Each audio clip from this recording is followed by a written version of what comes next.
You're not even stressed about anything specific. It's just everything all at once. The economy, prices, something you read this morning that you can't stop thinking about. That low, steady pressure in your chest that never fully goes away anymore. So you open your phone. Not to do anything, just to look. You tell yourself you're just browsing. 20 minutes later, you've bought something you didn't need. And for a moment, maybe 15, maybe 20 minutes, something in you goes quiet. Then it comes back. The tightness, the dread. Except now there's also a number on your credit card statement, sitting there like a question you don't want to answer. If that feels uncomfortably familiar, you're not weak, you're not impulsive. You're running a neurological loop that was built into you long before Amazon existed. And once you actually understand the mechanism, not just know about it, but understand it, it genuinely loses some of its grip. Let's start with the precise moment it begins. Not when you open the app, earlier than that. You're reading about inflation, or layoffs, or something happening in the world that you didn't choose and can't control. And underneath the thought, underneath even the emotion, something in your nervous system registers. I am a passenger right now. Things are happening to me. I am not the one deciding. Psychologists call this an external locus of control. The perception that the forces shaping your life are outside you. And decades of research confirm something important about that feeling. It is not just uncomfortable. It is physiologically threatening. The loss of perceived control triggers the same cortisol and adrenaline response as a physical danger. The amygdala fires. The body goes on alert for a threat it can't locate. And then, almost automatically, you open a shopping app. Here's what almost nobody notices about that sequence. A purchase is something you can decide. You chose this item over that one. You evaluated the options. You pressed confirm. Something happened in the world because you chose it. And in that one transaction, for just that moment, the locus of control snaps back to internal. Research published in the Journal of Consumer Psychology confirmed this directly. Making purchase decisions, even simulated ones, measurably reduces feelings of powerlessness and loss of control. The effect had nothing to do with the item. It was entirely about the act of deciding. The brain needed an experience of agency. The shopping provided it. The product was never really what you were buying. But here's what most people never notice. The item arrives, and the feeling doesn't. That's not a coincidence. That's neurochemistry. When you're running chronic background anxiety, the kind that comes from sustained uncertainty, not a single event, your body is carrying elevated cortisol. And the brain's goal, whenever cortisol is elevated, is to bring it down. Fast. One of the most efficient ways it does that is through dopamine. Not because shopping is chemically addictive in the clinical sense, but because anticipation, evaluation, and decision-making all release dopamine. And dopamine and cortisol operate in opposition. When one rises, the other falls. The brain learns this quickly. Stressed to shop to feel better. The loop gets reinforced every time it runs. Here's the part that makes the loop self-sustaining. Dopamine peaks in anticipation, not receipt. The strongest neurochemical response happens while you're browsing, while you're comparing, while you're building toward the decision. The moment you press confirm, dopamine starts to decline. By the time the package arrives, you're often back to baseline, sometimes below it. This is why the relief lasts about 20 minutes. That's not random. That's the arc of the dopamine response for an anticipated reward that's now been received. The brain got what it was seeking. The signal resolves. And then the cortisol, which was never actually addressed, returns. It doesn't look dramatic, but that's the loop, and it recommends itself every single time. There's a third layer, and this one explains something specific that's become increasingly common. Buying things not because you want them, but because you're afraid you won't be able to have them later. Behavioral economists Kahneman and Tversky identified one of the most consistent findings in all of decision science. Losses feel roughly twice as painful as equivalent gains feel good. Losing $100 produces about twice the psychological distress as gaining $100 produces pleasure.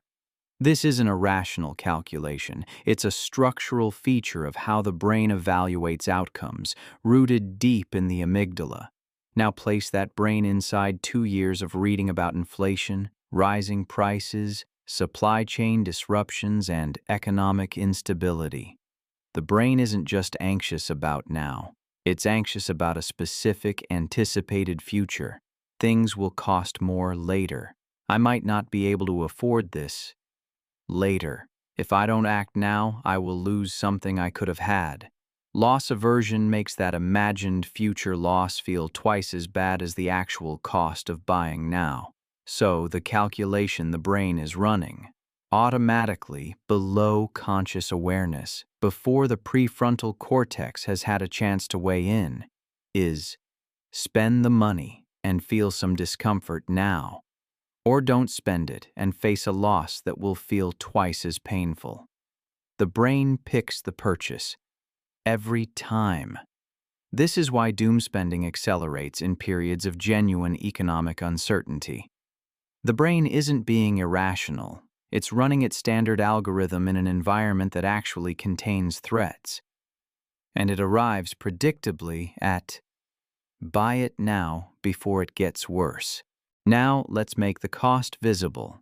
Because one of the most effective things behavioral psychology offers for any loop is this: making the consequence concrete and immediate, rather than distant and abstract. People who doom spend regularly carry an average of $3,500 more in credit card debt than comparable people who don't. And here's the detail that matters. Research found no proportional increase in well-being from that spending. Not a small increase. Approximately none. The anxiety returned. The cycle continued. The only lasting measurable outcome was the financial cost. And then, the tragic irony at the center of this, the financial stress caused by the spending becomes a new source of the anxiety that triggers more spending. The coping mechanism creates more of what it was supposed to relieve. The loop doesn't just sustain itself, it expands. This is what therapists mean when they describe doom spending as a cycle with addictive structure. Not chemical dependency, but the same functional pattern. A behavior that produces relief, loses its effectiveness over time, requires more of itself to produce the same result, and leaves the person further from where they started. At some point, the obvious thought arrives: just don't open the app. You know what's happening, so stop it.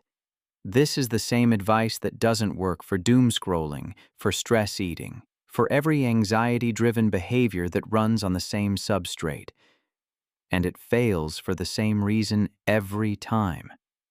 By the time you're consciously aware that you want to shop, the amygdala has already fired, the cortisol spike has already registered, the dopamine system has already primed itself. The loss aversion calculation has already been completed. The just don't instruction arrives after the neurological case for shopping has already been built, and it's asking the prefrontal cortex to override a decision that was made milliseconds ago, below awareness, by a system that operates faster than thought. Willpower is a resource that depletes, and the conditions that trigger doom spending, anxiety, exhaustion, financial worry, a day of hard decisions, are the exact same conditions that leave the least willpower available. The loop is timed to fire when you are least equipped to resist it. That's not a character flaw. That's how the system works. Here's the thing that actually interrupts the loop. Not discipline applied at the moment of impulse. Something earlier and quieter than that. The brain needed control. That was the real request underneath all of it. The shopping was just the most available answer, which means any genuine experience of agency interrupts the cycle at the source. Not the purchase, the agency. Making a decision in any domain. Completing something that's been unresolved. Taking one concrete action on something you've been avoiding. The brain doesn't require that the decision be significant. It requires that you decided something and it happened. That's what the cortisol response is listening for. And this is where something small becomes genuinely powerful. A single concrete financial action, even a tiny one, does more to address the actual trigger than any amount of willpower applied at the moment of impulse. Not because of the money, because of the control. Because the brain heard, you acted. Something is different because you chose it. You are not someone who lacks discipline. You are someone whose nervous system built a loop in response to a genuinely uncertain world, using the fastest tools it had available. The control circuit fired. The dopamine system answered. The loss aversion engine ran its calculation. All of it happened before you made a single conscious decision.